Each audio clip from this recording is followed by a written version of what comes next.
Hey everybody, it's Ron from Pick Dawgz, and this is Ron's Rundown. We're going to go over the MLB games scheduled for Sunday, September 7th, 2025. If you like this video, make sure to hit that thumbs up button and subscribe. Put those baseball picks in the comment section below. And if you're looking for my best bets, the games I love the most, including my daily rundown best bet in Major League Baseball, as well as my NFL selections, you can find those at the premium picks tab at pickdawgz.com. There's also a link in the description. Alrighty, here we go. Here are the games for Sunday, Major League Baseball. First up, we've got the Roku game between the Mariners and the Braves. We've got Luis Castillo and Spencer Strider as the starters. Both these starting pitchers have struggled recently. We've seen Strider and the Braves, they've lost his last 5 starts. Overall, an ERA just under 5 on the season, while Castillo, the Mariners have lost his last 3 games. He has given up a lot of sharp contact and a lot of earned runs in the second half of the season, including 5 earned runs his last game against the Rays in 4 innings of work. I will say, Strider's not really missing a lot of bats recently. He's had 3 strikeouts or less in 4 straight games, which is definitely not like Strider. But I do think he's overall trending in a better direction than Castillo. As you look at his last 12 innings, just 4 earned runs given up. I think that, this is a tough game. These are 2 starting pitchers that are just not trustworthy right now. But at this kind of price, getting Strider at home, I'm going to back the Braves, as I can't get there with Castillo in his recent form. He's given up so many base runners, home runs, earned runs, and I think that Strider honestly has more upside to his game. So I'm going to roll with the Braves on the money line. Next up, the Guardians and the Rays. We've got Parker Messick and Drew Rasmussen as the starters. Now, Messick has pitched well so far at the Major League level, but his last game he did give up 9 base hits in just 3 2/3. 3 earned runs to go with it, so starting to regress a little bit after 2 really good outings. And he did pitch really well against this Rays lineup back on August 26th, but for a young pitcher, it is only his 4th Major League start, facing the same lineup in a matter of a couple of weeks. I think it's a tough matchup for Messick, especially when you got Rasmussen on the other side, who's been excellent this year, has been the Rays' ace in this rotation. So I'm going to back the Tampa Bay Rays in this one on the money line, maybe even the run line as well. Next up, we've got the Toronto Blue Jays taking on the New York Yankees. We've got Max Scherzer and Max Fried as the projected starters. Originally, we thought Scherzer was going to go on Saturday. He's moved to Sunday. Talked about his last couple of games against the Twins and the Brewers. 10 innings of work, 8 earned runs, 4 home runs, and 13 base hits as well. Now pitching at Yankee Stadium against a tough Yankees lineup against right-handed pitching. I think Scherzer could be in trouble. And Max Fried was struggling quite a bit, but his last 3 games, excellent quality starts. Had 7 innings of 1-run ball against the Astros. Had a no-hitter for a little while in that start as well. And I think that Fried is the better option right now in this matchup. So I know the Yankees have struggled in this season series, that's for sure. It's the big reason why they're not in first place in this division. But I think they do take this game. I'm going to back the Yankees on the money line. Next up, we've got the Dodgers and the Orioles. We've got Clayton Kershaw and Tomoyuki Sugano as the starters. Now, overall this season, the Orioles have not been great against left-handed pitching offensively, but really in the second half of the year, since the trade deadline, Baltimore has improved there, and we saw Kershaw struggle his last game against the Pirates. The Orioles, I think, match up okay in this game. I could see him scoring a couple of runs off of Kershaw early. On the other side, Tomoyuki Sugano is not in great form, and he's been one of the more profitable pitchers in baseball, but has lost the last 2 games for the Orioles. Got crushed in his last start against the Giants. And I think that one or both of these starting pitchers could struggle early on in this game. I think the bullpens also could concede a few runs as well. I like the over in this game. Afternoon game at Camden Yards, give me the over. Next up, we've got the White Sox and the Tigers. We've got Davis Martin and Charlie Morton as the projected starters. Charlie Morton's last 2 games looking like the Charlie Morton we saw from the beginning of the season. 8 2/3, 11 earned runs, 12 base hits, and a couple of home runs as well. Struggling to locate consistently, missing really non-competitive misses inside and outside the zone. We saw a grand slam given up to Juan Soto in that last game against the Mets, and I think there's value with the White Sox for those reasons. I mean, Davis Martin, I've mentioned many times, not my favorite option as a starting pitcher, but he's been a competitive option for Chicago in the second half of the year. They've won 3 of his last 5 games. He's given up 3 runs or fewer in all 5 starts. Doesn't always pitch the deepest in the ball games, but coming off a quality start against the Twins and a 12-3 blowout win, I'm going to roll with the White Sox in this one, plus the 1.5 runs on the money line. Next up, we've got the New York Mets and the Cincinnati Reds. We got Brandon Sproat making his Major League debut for New York and Hunter Green going for Cincinnati. Now, there's a lot to be excited about for Brandon Sproat at the Major League level, one of the top pitching prospects for the Mets. But in the minor leagues this year, and there's a reason why he was honestly the last to make that debut compared to Nolan McLean and Jonah Tong, because he's not been the sharpest in AAA Syracuse this year, with an ERA above 4, strikeout numbers a little bit low, walk numbers are a little bit high. So, I do worry about him a little bit in this spot against, not a Reds team. It's great offensively, but they've been competitive at Great American in this homestand.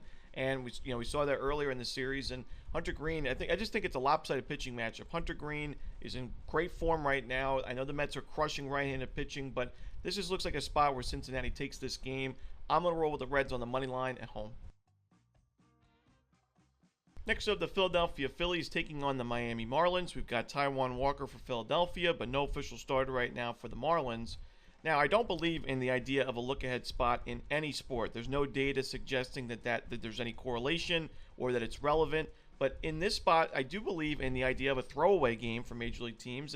Taijuan Walker is by far, in my opinion, the weakest starting pitcher in this rotation. I don't like the matchup for him against a tough Marlins lineup that's done pretty good numbers against him in the past. And if Walker struggles in this game, which I think he will, I don't expect the Phillies to use their high leverage options out of the bullpen to try to take this game, as they've got a huge series on deck with the New York Mets. 4-game series. They can pretty much lock up the division if they win that series, or obviously sweep it.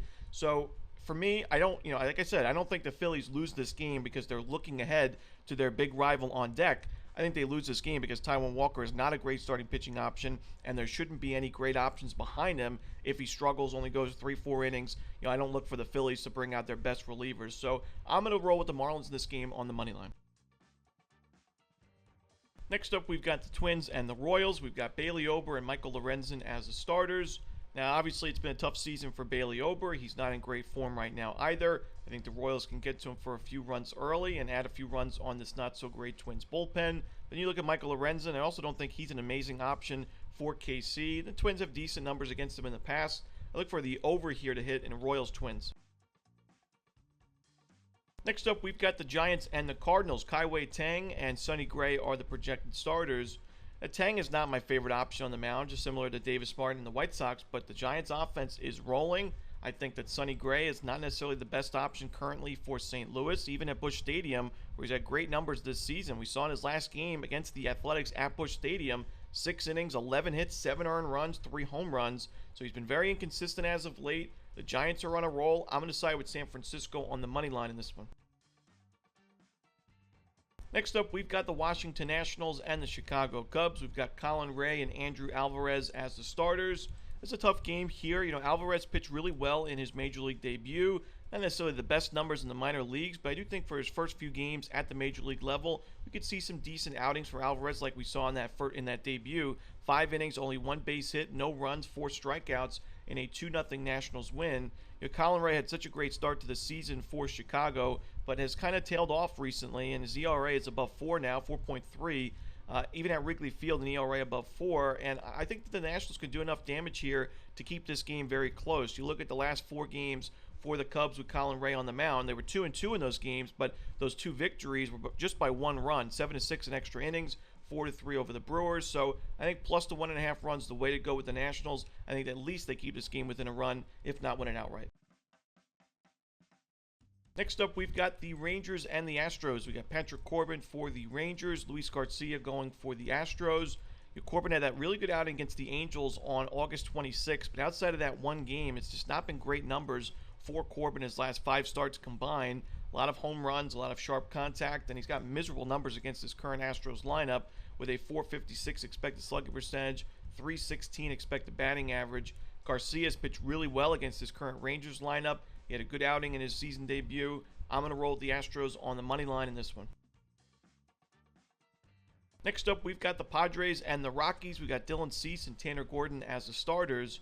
Now, the Rockies, they've been playing competitive baseball at Coors Field recently. Tanner Gordon has certainly been pitching competitive baseball at Coors Field this season. He's actually got better numbers at Coors than he does on the road. We don't see that a lot from Colorado Rockies starters. And in his last 4 games, he's given up 3 runs or fewer in all 4 starts. 3 of those were at Coors Field, and 3 of those were also quality starts for Gordon.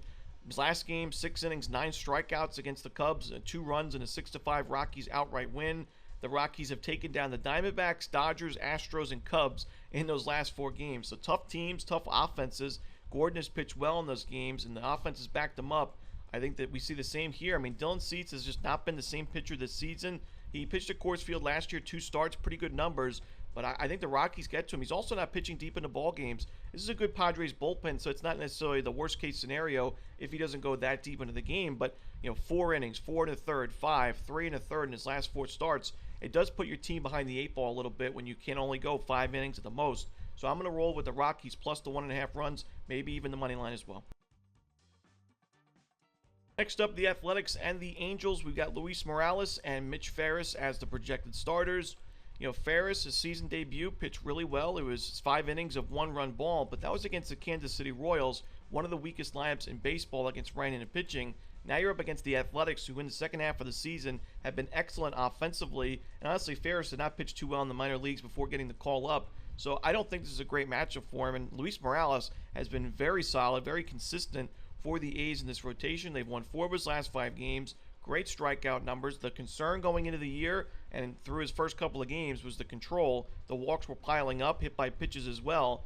Recently, it's not been a problem. Only 1 walk his last game against the Cardinals, 2 or fewer walks in his last 4 starts. Give me the Athletics in this one. We also saw Morales pitch well against this Angels team back on August 16th. 5 innings, 1 run, 5 strikeouts. So give me the A's on the money line. Next up, it's the Red Sox and the Diamondbacks. We've got Brian Bayo and Ryan Nelson as the projected starters. I'm not really looking to take too many unders at Chase Field, but this is one where I think both these starting pitchers match up pretty well. You look at these 2 offenses in the last 30 days against right-handed pitching, near the bottom of the league. At least the Diamondbacks are in WRC+. The Red Sox right around league average. But, Ryan Nelson has pitched well at home. Brian Bayo's been excellent on the road. Both these starting pitchers have good numbers against the current rosters, their opposition. I think we see a low-scoring game at least for the first 5 innings. This Diamondbacks bullpen's not great, so this game could open up offensively late, but I'm going to go with the under in the first 5 innings. And that's it. Those are the games for Sunday in baseball. Hope you enjoyed this video. Again, if you're looking for my best bets, you can find those at the Premium Picks tab at pickdawgz.com. There's also a link in the description. As always, this is Romanelli. Good luck.